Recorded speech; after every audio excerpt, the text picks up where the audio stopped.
যে যাই বলুক বাংলায় কিন্তু ক্রেজ একজনই ঠিকঠাক বজায় রেখেছে, সেটা হচ্ছে দেবদা।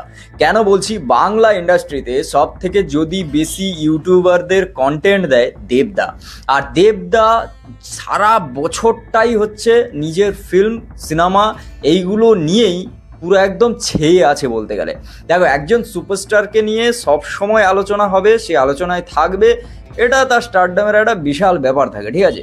যেরকম তুমি ভাবো, লন্ডনে শুটিং করতে গিয়ে সেখানেও বাবু একটা একটা ফটো দিয়ে দিয়েছে, ঠিক আছে, তাতেই ফ্যানেরা পাগল, ভাই পাগল। একটা লুকস, একটা জায়গা, উফ, সেটা নিয়ে ভাইরাল, মানে এরকম একটা ব্যাপার। এটাই দেব বাংলায়, মানে বাংলায় দেখতে গেলে আমাদের সুপারস্টার তিনজন, ঠিক আছে। এক হচ্ছে দেব, জিৎ আর প্রসেনজিৎ। প্রসেনজিৎকে এখন দেখা যায় না, প্রসেনজিৎ এখন অন্য ঘরানার ফিল্ম করছে, তাই আলোচনায় অতটা আসে না।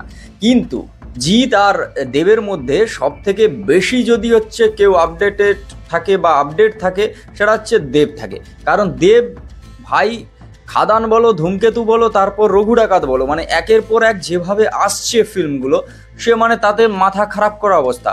এবার মনে হতে পারে যে আমি এত বকছি কেন, মানে এত কথা বলছি কেন, মানে হঠাৎ বা এরকম একটা টাইমে এরকম একটা জিনিস নিয়ে কেন কথা বলছি, তার কারণ কালকের সকাল 11টায় প্রি টিজার আসছে রঘু ডাকাতের। হ্যাঁ ভাই, এই যে প্রি টিজার আসছে কালকের সকাল 11টাতে, এইটা দেবদত্ত তার অ্যাকশন হাউসের পেজ থেকে বলো বা নিজের পেজ থেকে বলো, যেই আপডেটটা দিয়েছে সেটাও ভাইরাল চলে গেছে বস।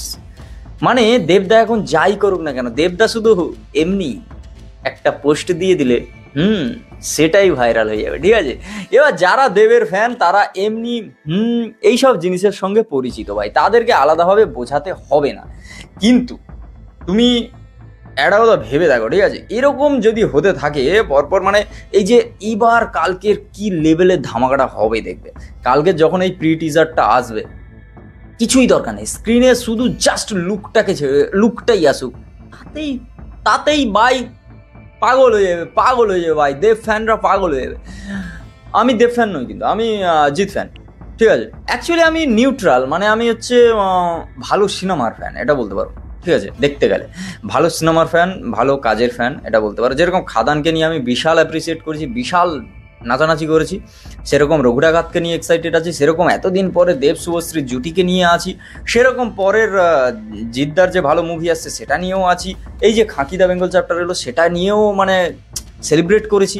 মানে কি বলা যায়, ভালো সিনেমা ভালো কাজ এলে সেটা নিয়ে বেশ বেশ বেশ একটা মজা পাওয়া যায়, বুঝলে তো। এবার দেখার হচ্ছে কালকে যখন প্রি টিজারটা আসবে সকাল সকাল, ঠিক আছে, তাতেই হচ্ছে বুম, মানে এরকম একটা ব্যাপার। দেখাই যাক কি হয় কালকের, ঠিক আছে। ও হো হো হো হো কি হবে এটাই ভেবে মানে হচ্ছে আমার মধ্যে একটা কি হচ্ছে তোমাকে বোঝাতে পারবো না, কালকে যখন ভিডিওটা আসবে কালকে দেখবে।